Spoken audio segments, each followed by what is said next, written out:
This is Byron Lazine and Nicole White, and you are tuned into episode 250 of The Real Word. Word is up. I got you a gift, Nicole.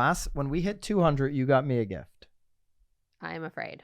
And I have a gift for you now. Oh, you really have one? Episode 250. Shut up. Yeah. Do I have to unwrap it? Oh, look, you found our bags. If you're on YouTube, hit the thumbs up. I'm giving Nicole a gift because she gave me one for episode 200. We've been doing this show since 2017. 2017, yeah. It's so funny. I was sending you videos of like Go ahead, 5 years ago, and then... Open it up. You You didn't want to open it? Were you like, oh shit, why is she asking where the bomb is? What are you re-gifting? I'm re-gifting. I'm a re-gifter. Oh my God, you're an asshole. This is what Nicole got me for episode 200, and I've now given it back to her. Look at you, though. I will give you a few props for actually getting a bag. The bomb. You found these in the basement. Bobby found it. So props. Good old Bobby. Yeah. I was like, do we have any like Amazon boxes? Oh, Bobby. Thank you, Bobby. You're the bomb. You're the bomb, Nicole. All right, we actually have a really... I was nervous there for a minute. I thought it was something that I was going to have to act excited over that I didn't really like. Yeah. So this is way better. If you're a re-gifter, drop that in the comments. Love to know what you've re-gifted in the past. Or received as a re-gift. We actually have a really action-packed You're excited about it. I am. I mean, this first racket on Opendoor, we're going to go into depth here on this a little bit. And then there's a breaking We should show them our breakdown. You drew beautiful photos. Yeah. Well, we're going to go through the whole thing. There's a breaking story for racket number 2. On the line for it. And all right, let's jump right into it. Racket number 1. Opendoor faces existential crisis. I practiced the word, and I knew I'd screw it up anyways. Existential crisis as iBuying fights for survival. The company recently reported a nearly $1 billion loss. We covered that, and now has now dramatically rearranged its executive lineup as the cash buying sector contends with a slowing market. Okay, so just in this past week, CEO Eric Wu, who is, he's the face of iBuying, let's say. Okay, he started this company in 2014 after selling a company that he previously built in the real estate space to Trulia. He sold that in 2013, started this in 2014. When he started, he wanted to have an algorithm that predicted prices better than anyone or anything in the industry, and he wanted to make the home selling process a whole heck of a lot easier. That was his mission in 2014, starting Opendoor. Obviously raised a whole bunch of money, had tons of competition, whether Redfin or Zillow, who have both since faded out. They're the lone company kind of standing. You got OfferPad, but OfferPad just was notified that they're probably going to get delisted because their stock's been trading under $1. Opendoor, by the way, had a peak in 2021 of $35 a share. They're now at $1.50. You can scoop them up for, so they may be getting a. But do you want to scoop them up for $1.50?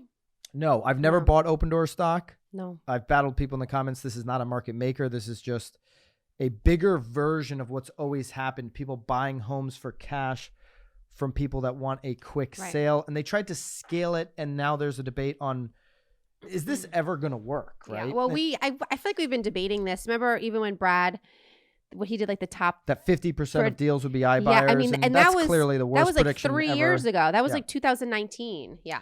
All right, so co-founder and CEO, has now stepped down. He is going to become the president of the marketplace. Right. So he's staying in the company. Let's be clear here. He's not going anywhere. He's shifting over to marketplace. We're going to talk a lot about that. And if you're an agent, if you're a broker, if you're a team leader, this marketplace thing is something you need to know about. Ooh, it should be in a left, middle, right. Not necessarily because it's going to come and take your business or anything like that. But there is some creativity things to be learned. Yeah. Okay. All right. So he's going into that role.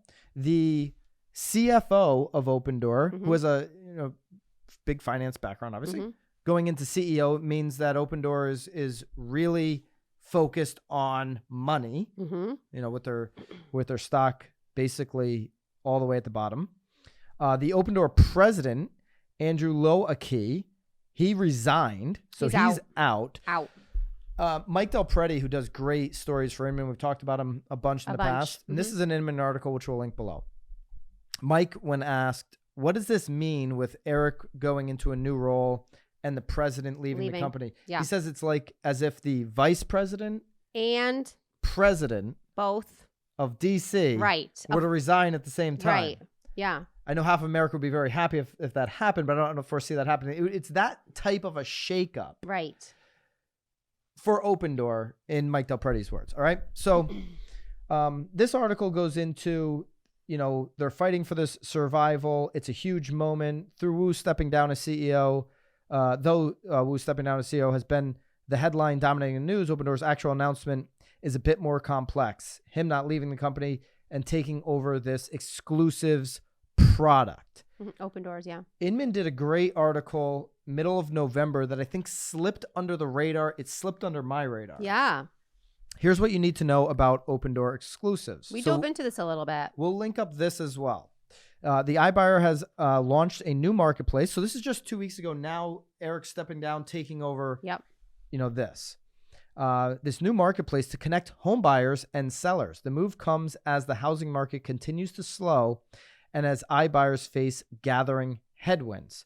They could be next, like the company that's going out of business, like Zillow Offers did, right? In the hours leading up to Opendoor's early November earning reports, the company made the announcement it was launching this new marketplace. It's going to connect these home buyers and sellers directly.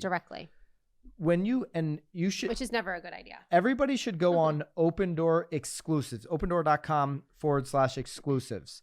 This is exclusive prices for 14 days. Well, let's be clear, though. It's in only 2 cities in Texas. Dallas and Austin. Yes. They're the only 2 cities. Their goal is to expand this into other markets. Right. Opendoor is putting Opendoor-owned homes on the platform in those 2 markets, but they're also allowing sellers directly to list on the platform. Think for sale by owner on what they would probably consider steroids. I would consider it steroids maybe in Austin and Dallas. Maybe. But you can get a FSBO on MLS. You can get a FSBO on Zillow. So these are exclusive prices for 14 days that are not on the MLS. Correct. So these homes will not go to the MLS for 14 days. Right. So it's kind of like a coming soon skirt around in my mind. Right. If you're doing a 2-week coming soon, this would be a way that the seller during those 2 weeks could potentially sell it before it actually hits the market. Here at the bottom of the website, if you're thinking, well, how are they? But it's not MLS related, so maybe it even couldn't be part of the coming soon. Well, Opendoor is a brokerage, right? So how are they getting around this? I'll read the fine print at the bottom of the website. Opendoor owned exclusives, so their own properties. Are owned and advertised by Opendoor and its affiliated companies. For these homes, no listing, advertising, or marketing services are provided by, and no commissions are received by the Opendoor brokerages as part of the exclusives program. Now, here's the one where they've created a basically shell company, if you will, to handle these or maybe not a shell, but a real company on the side of Opendoor to handle these customer-owned exclusives. Right. Customer-owned exclusives are owned by third-party sellers, so the homeowner, right? And they're advertised by Opendoor Connect, so different company, a non-MLS member, licensed brokerage, and its affiliated companies. Opendoor Connect serves sellers only and does not represent buyers or provide buyer agency services. So that's how they're getting around the MLS. After the 14 days, Nicole, say the 14 days go by, you have your exclusive price on Opendoor exclusive. If it doesn't sell, Opendoor will refer you to an agent, and get a referral fee. So interesting, because Zillow forever has tried to figure out how to create seller leads. Right. If this works, if this takes off for Opendoor, does Zillow go and copycat? Does Redfin go copy? Do these other players go copycat? Well, I mean, we're already copycatting it. Well, we're going to get into our copycat version, right? And this is how, listen, if you're an agent, a broker, a team leader, I think there's a copycat version for you. We'll get into that in just a second. Let's go down some of the other bullet points on the website. Website, by the way, Opendoor exclusive website. It's fantastic. Okay. It's a fantastic website. Very easy to understand. Yep. The one thing that you can't find here is the commissions. Yes. I was going to call Opendoor. Well, I was ready to put my house on the market to try to see what they were charging me, but I'm not in Dallas or in Austin. I was going to call Opendoor, and then I finally found it in the Inman article that it is 5%. We'll get into the finance here in just a second as well. All right, so appraisal match guarantee up to $50,000. property isn't appraised. There's some type of appraisal match guarantee. I didn't get into the fine print on that. I don't know exactly how it works. Opendoor is making a pretty big guarantee up to $50,000. Well, they got their 5%. But they also say that we know how to price homes better than anybody, even the local expert. So our price is one that they believe in is going to appraise. Okay. Right. Back out anytime, get your money back. Okay. So even in those 14 days, in those 14 days, you make me an offer. You're a buyer. Mm-hmm. And you make me the offer as a seller, I don't have to accept it. You can only make an offer for the list price. So what about over the list price? There's no Opendoor says there's no reason to make an offer over the list price, because if there's multiple offers that come in, they're going to give everybody a chance to increase. So this is called it says right here, So you get 10 offers all at, say, the 282, 750. Once they all come in, you then go back to all of them and then it goes back to everybody. And they come back with their highest and their best. Correct. Okay. Say goodbye to bidding wars. Okay. Well, that sounds like a bidding war. The price you see, well, potentially it could turn into one, but the price you see is the price you pay. That's the offer price that you would put in. So a seller knows going in, I'm putting out a price that I'm willing to accept, but this is they're marketing this as a no haggle situation. You're not allowed as the buyer to submit a lower offer. Right. There's no negotiating the offer, and there's no negotiating after inspections. Opendoor says that they will help you with repairs in an inspection. Well, they're probably getting that American Home Shield policy on there. But the seller is not liable. They're not even willing to negotiate through this. Okay. The seller's paying 5% to Opendoor. What Opendoor is not doing is, if the buyer is working with a buyer agent, not paying them at all. So if the buyer wants to pay the buyer agent, it's on them. There is absolutely no buyer representation. Because it's not the MLS. This is a marketplace that Opendoor has created, which they believe is going to be easier. Maybe in some situations, I think rare would be the case. It could be easier for sellers, certainly not easier for buyers to try to navigate this process on their own. Sell your home without the hassle of listing. You're still listing on this marketplace. Yeah. Remember Opendoor was fined $62.5 million for deceptive marketing. Yeah. They're still kind of like this is pretty doing a little bit of that. Why wouldn't you want to I don't understand. What is the hassle of listing? Right. What is the hassle? If you work with a professional agent who knows what they're doing, the hassle isn't there. The agent's doing all the work. I don't know what the hassle is. I feel like it's more of a hassle to list on your own. Many agents, let's get into the money here. They're charging 5%. Many agents are charging 5% in this country. Correct. It's negotiable, right? So it could be 6, could be less, could be more, could be right on. Let's just say it's 5. Right. They're coming in and they're actually going to oftentimes split that or have some type of a split with the buyer agent. Right. Opendoor is not willing to do that. No, they're not even doing that. They're just taking your money because they got to cover all these mortgage gaps here. I would argue that this for sale by owner solution by Opendoor is more expensive it's a racket. than actually working with the top agents team in your marketplace. Yes. This marketplace that they've created is a bigger expense with less representation for buyers and sellers. But step back a little bit though too, because if you go to their website, they're actually showing you that they're listing it on this Opendoor exclusive site below what it is actually going to hit the MLS for. Right. So there's two they're prices. already slashing these sellers' prices by, one of them was almost So you see 340,000 on the right. It's crossed out in gray. We'll scroll through this. So if you're on YouTube, you can get the visual. 326,400 is the 14-day. So it's exclusive for 3 more days. This one in particular that we're looking at, 108. I love the hype. It's like, quick, get it before it hits MLS. So I love the strategy.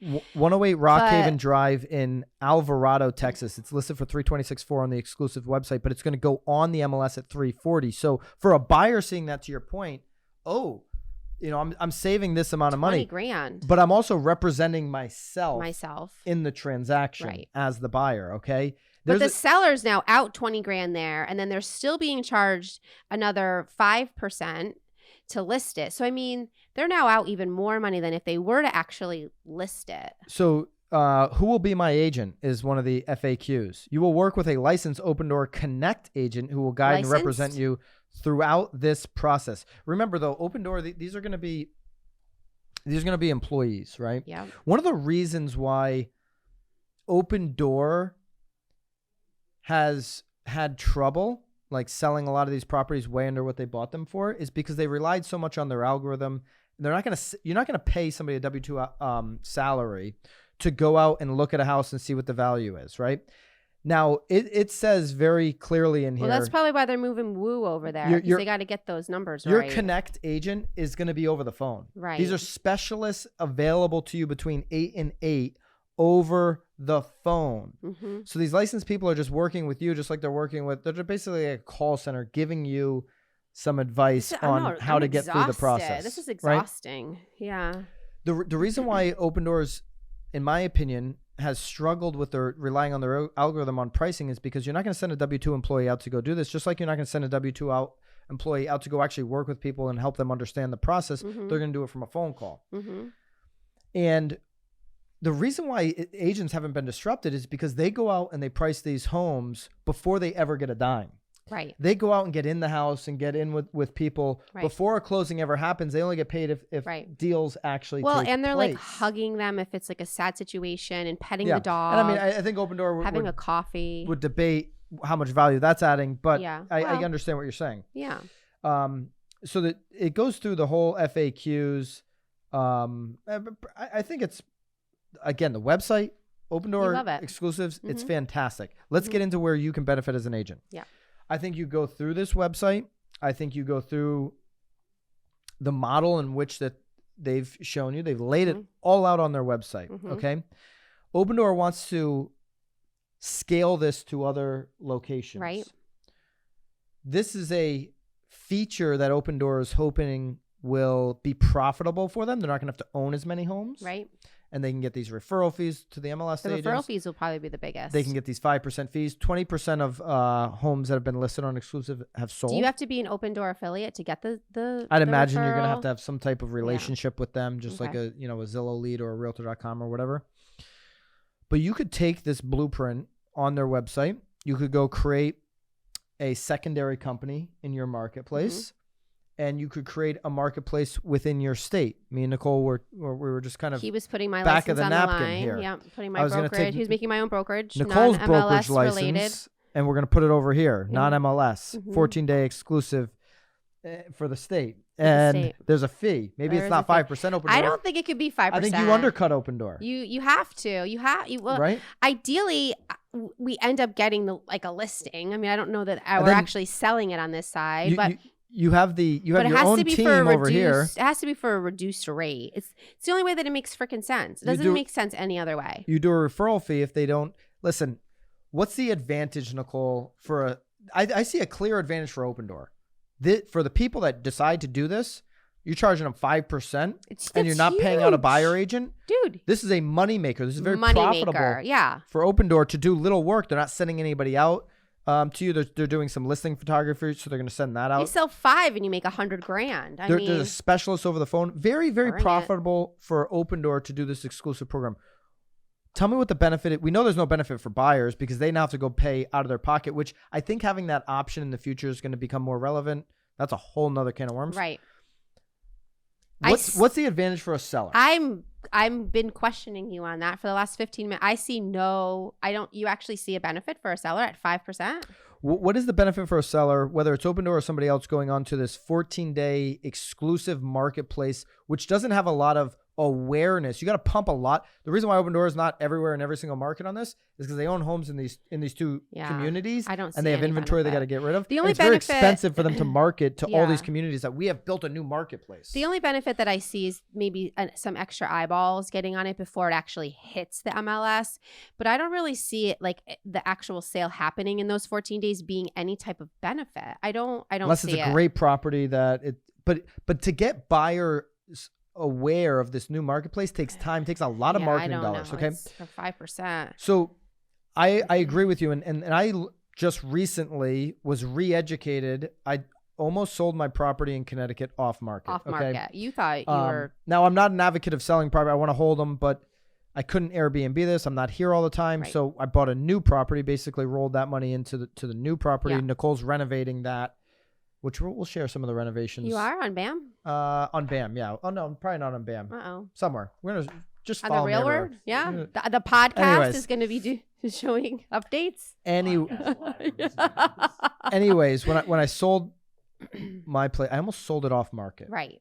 And I was like, you know what? I want this hassle-free, in Opendoor's terms, I want this hassle-free, haggle-free sale. So I'm selling this property off market. Was it hassle-free? It wasn't hassle-free. The guy was completely trying to undercut the deal all over the place. A seller should never be representing themselves. If I was not like savvy in the business, I would have never killed a deal. I ended up sending him a text and said, why don't you just have your attorney kill this deal? Well, I think you were much more rude. I was much more direct much ruder than that. And fired up. Oh. Let's kill the deal, bro, because you keep trying to nickel and dime me all over the place. I was going to sell the property at basically $700,000. It was actually a little bit less. It was like an explosion. It was like $698.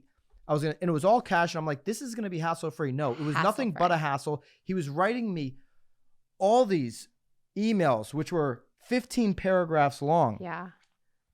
For the average seller to go through all that information would have been very emotional, would have been very You were very time emotional. consuming. You were very emotional. Then what did I do? I hired Nicole as my agent. Yeah. Listed the house on the open market for $750,000, got multiple offers, sold it for full asking price, and even with paying commissions, because we had another buyer agent come in, I still pocketed way more money than I would have selling it direct with no hassle. It was no that's hassle. just it.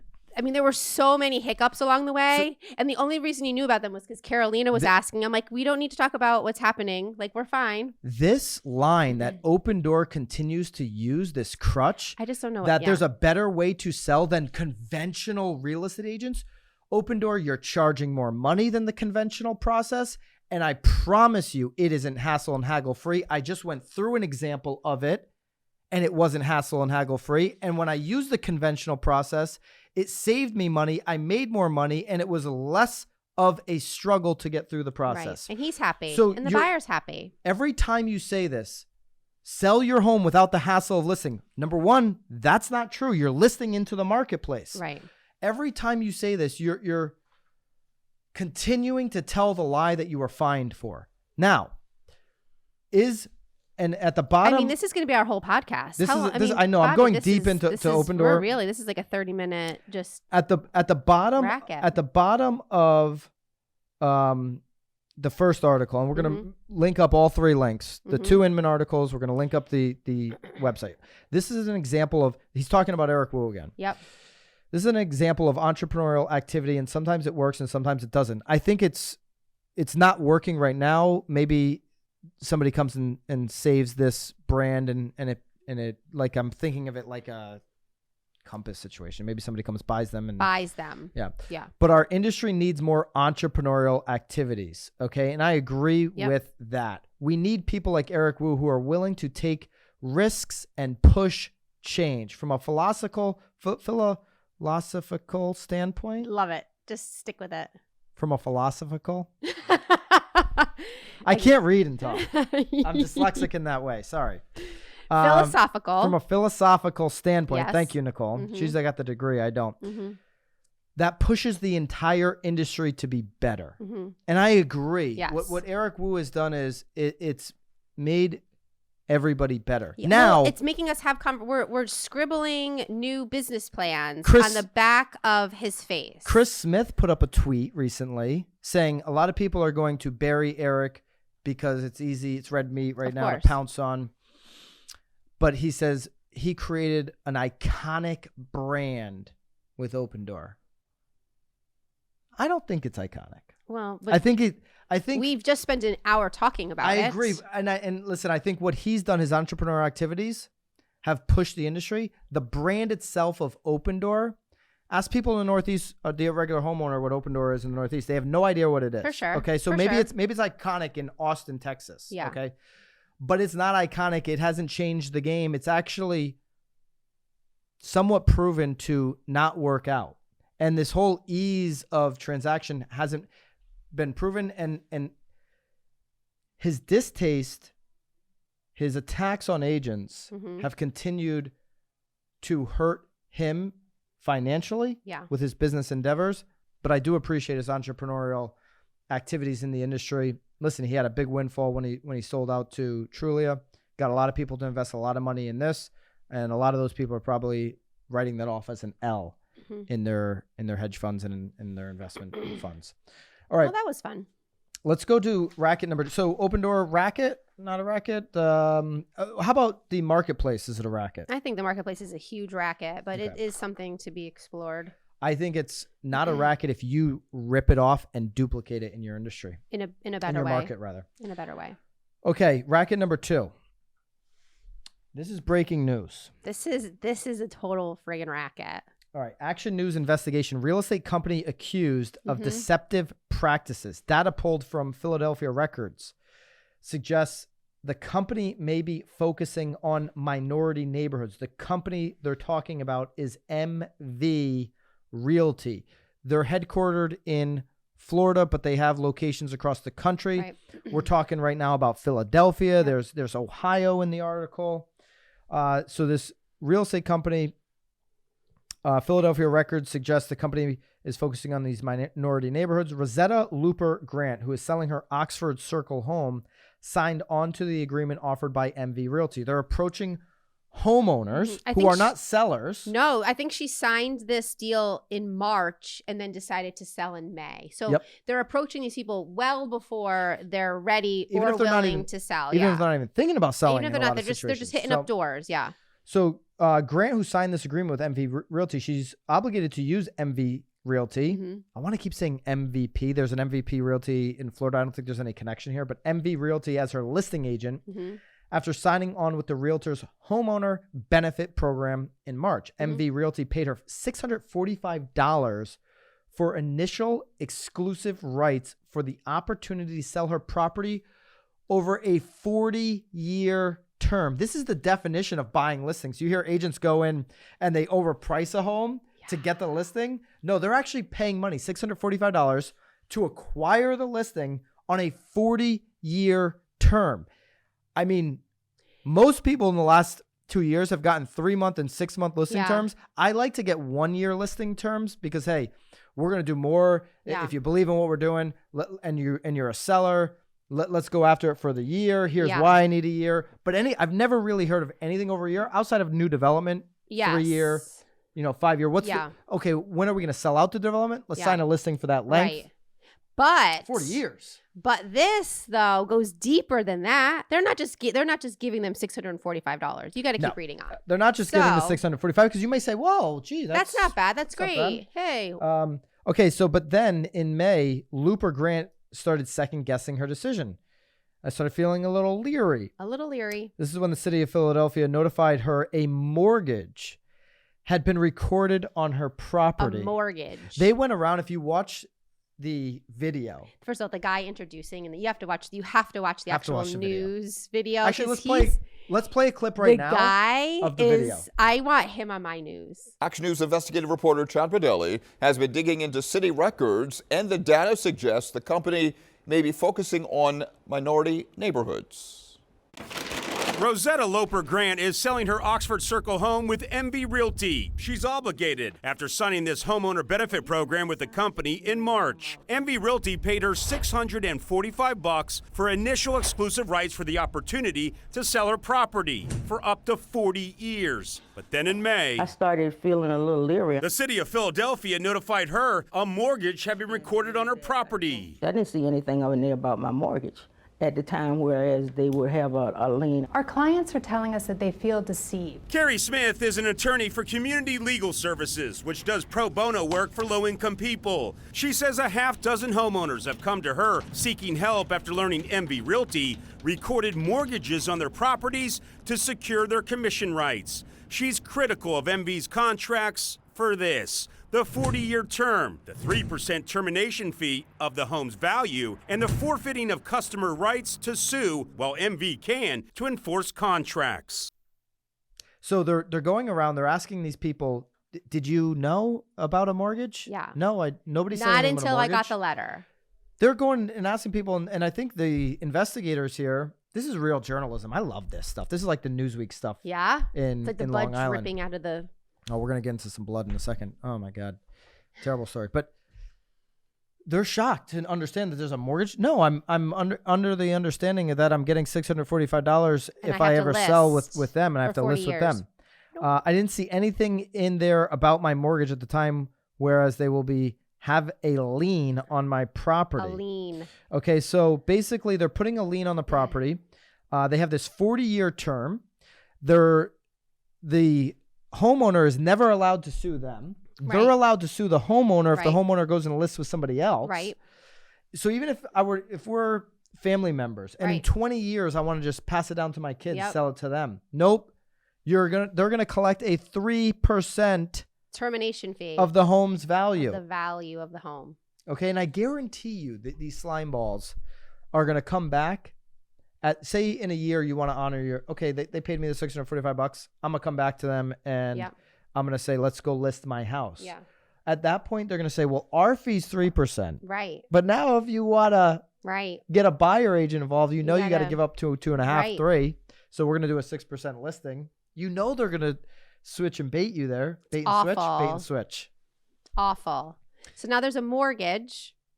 So there's a lien on the property, and basically this whole thing is blowing up. They have 500. The state found 500 mortgages just in the city of Philadelphia. The Attorney General in Florida, because that's where this company is headquartered. Florida's Attorney General now obviously calls it a deceptive scheme. Mm-hmm. This is a scheme for sure to swindle customers out of their home equity. Attorney General Ashley Moody filed a lawsuit Tuesday against MV Realty. Have you gone onto their website? We should see how many agents they have on there. I wonder if they're flocking. This is insane. So I think you'll see this story kind of pop up throughout the week. Hopefully you're hearing it first on The Real Word. Total racket. MV Realty should be put out of business. This is, if they're a member of NAR, I mean, they should be completely stripped of their license. This is crazy to be. And the fact that they were just going to minority communities makes it much worse, obviously. You know, so just a complete racket. Is there a way you could get a 40-year listing ethically? Yeah, have them sign a 40-year listing. That would be the ethical way. You're probably only going to get away with that with like your parents. But putting like a mortgage on someone's home, oh my. Hey, Mom, we're going to sign a 40-year listing. I just don't want you listing with another agent. It would be completely embarrassing to my career if you did that. Right. All right. Left, middle, right. These are the headlines in politics. Real estate entrepreneurs and agents need to know. We definitely have one you need to know about. The second one, I kind of just threw it in here. It's a very terrible story, but I do want to mention. Well, you didn't just throw it in here. You deliberately put it in there. We had multiple conversations about what's it. What's the first headline? The first one is CNBC. Supreme Court likely to rule that Biden student loan plan is illegal, experts say. Here's what that means for borrowers. Yeah, the official ruling hasn't come down, but people believe that the Supreme Court's going to say, you know what, you can't do this. You can't go and forgive all of this. We covered this on a left, middle, right. Okay. And at the time I said, it looked like this was going to happen at the time. So I said, hey, if this happens, this is an opportunity to use in your marketing, in your advertising for people who, millennial demographic is this huge demographic of home buyers right now, but they're strapped with this student loan debt. It's killing the dream of home ownership for a lot of people. Right. So you might want to be out in front of your database, your community, and say, hey, here's the information, and here's how now we can get you've freed up your debt to loan income, your ratio. Here's how we can get you into a house. Use that as a marketing pitch, right? I got a lot of heat on TikTok for saying that, but it just seemed obvious to me. Oh, but that sounds like that's what you were looking to do. Yeah, of course. Yeah. And now same thing, okay? I don't care what the government does. You can debate whether this is a good decision by the Supreme Court. Certainly it would increase inflation. You give more free money out. So maybe that was a consideration during these times. There was no solution to hold the universities accountable. It's not like they were going to stop giving out free mortgages. So I think I'm basically saying that I'm with 40% of the country that say you just don't give out the free money and forgive student loan debts. 50% of Americans, though, wanted this to be forgiven. I bet you a whole bunch of them had student loan debts, right? Of course. I mean, makes sense. I don't care what the government does either way. You can use this as an opportunity to market to these same people. Okay, bad news. You're not getting your loan forgiven. We're going to host an educational seminar here in the office. We're going to host some webinars with a financial planner on how to build a budget so that in 24 months, despite the fact that you have this debt, you can continue to pay down the student loan debt and build towards home ownership. I'm going to put you on a 24-month plan. Build a plan. If you're in a community where there's a ton of recent college grads looking for rents and places to buy, build the 24-month plan in your community, have it articulated like Opendoor did a great job with their exclusive plan to go out and use that in your marketing. Let's be honest though. I mean, that should be happening regardless of whether there is any type of student loan debt. I just did that. I went to that high school. You know, I was trying to get people. Yeah, you did the job fair. How'd that go? I did great. I have to tell you. So I sat there with a mortgage person. Nicole did a job fair at a local high school for people interested in real estate. If you're building a team, if you're looking for interns, this might be something you might consider. So what I loved, again, I partnered up with, again, we were both alumni. She was a mortgage broker. And it was lovely to see the amount of students that were asking real questions. Like, how do I build credit? How does they don't teach that. No, they're like, how do I make bad credit? Like, it was lovely. It was beautiful.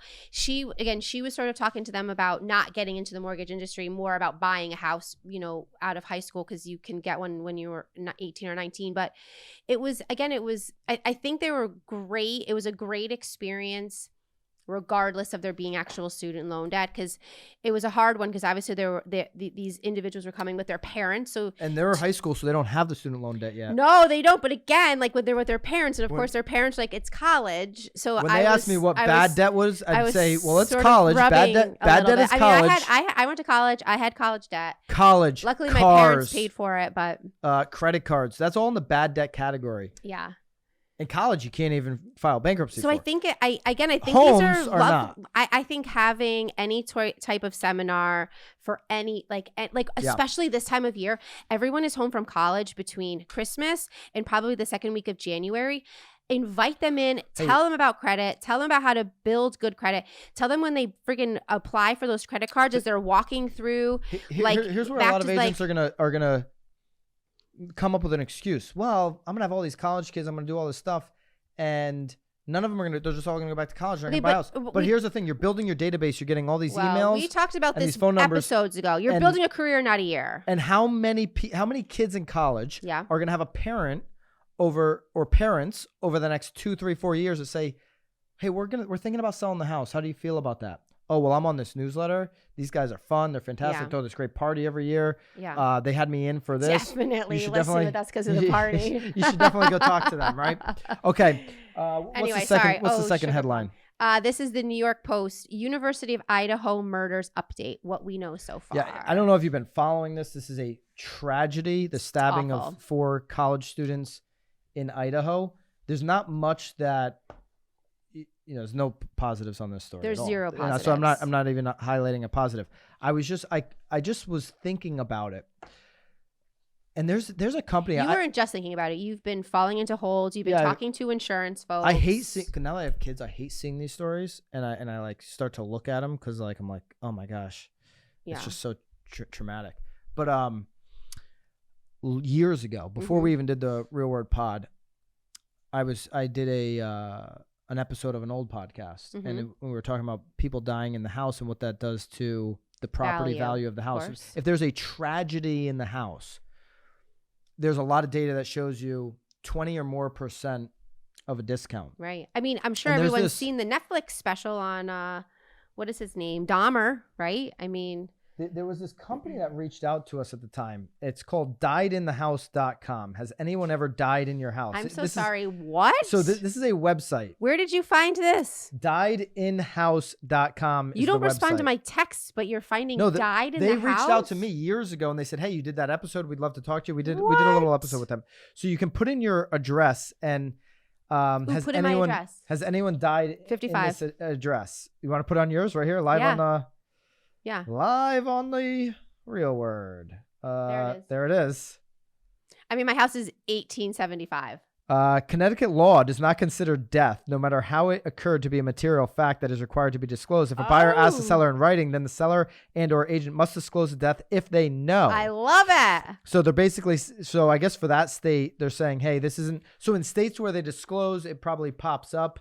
But then they do other reporting. So meth we lab. should tell everybody. A meth lab. Oh my God. Do you know how It many? says yes for meth lab on your house, by the way. What? I'm joking. Doesn't. All right. Here's what it got me thinking. It got me thinking about this old company, diedinhouse.com. Hey, if diedinhouse.com, we should reconnect. We should talk. Maybe there's something with BAM there, because I think it's just a funny company. People do ask. People I ask that actually question. appreciate that they're saying that for Connecticut, because I feel like now as agents, we could push everybody. Like, go to this website. It'll tell you exactly what you need to know. In the comments, what's the law in your, is there a disclosure law in your state for people dying in the house? Anyways, we digress. Going back to this story, I called my insurance agent. I'm like, imagine owning that house. Yeah. And it's over. You just had this national story. Mm-hmm. The house is shown all the time. All the time. In fact, I mean, put up the New York Post And there's photo. multiple. There's blood dripping down the foundation. Yeah, I don't understand that. There's a 4-person stabbing. You don't want to put that in? All right. Bobby says, no, we're not putting that in. You can go look it up. It's in the New York Post. You've probably seen the photo yourself. This is graphic. This is disgusting. It was a Who stabbing. would ever buy this house? Yeah. So you basically have to tear this house down. Right. You basically do. I mean, there's blood dripping on the foundation. Right. You have to tear this house down. Yeah. There's no chance somebody's going to buy this house. I don't care what kind of renovation you go in and do and make this thing look pretty. It is not going to be desirable. I don't even want to step foot in there knowing what happened. But I'm kind of curious, though, if no matter what is built there, Right. So I say to my insurance agent, this person had the worst luck of all time. The owner of the house, not the worst luck. Obviously, the parents, the family members. Course. Okay, Yeah. so the second Cheapers. worst luck of all time, right? In terms of homeowner, I'm just keeping this into like a real estate somewhat category here. Yeah. So they're now stuck with this. She said, well, the insurance will come in and do a cleanup. But what are you going to clean up this place? And nobody's ever going to step foot in there. So you're like, you said before the show, foreclose on it. Well, no. You would do like in lieu of keys, and you hand your keys over. That's a hit on your credit. I mean, what else do you have to do? Yeah. What if you own the house cash? Well, yeah. I mean, you knock it down. You knock it down and make it what? I don't know. Or maybe a park. You donate it to the town. Maybe the town will buy it from you. That's what. Again, the Dahmer, that apartment complex that Dahmer was a part of, they knocked it down, and now it's a beautiful grassy area in the middle of the city. You donate. I would donate it. Donate it. Yeah, maybe donate to get a tax write-off, depending on what type of personal situation. I've called the insurance agent to see, is there any coverage for zero someone? coverage? There's no coverage for this.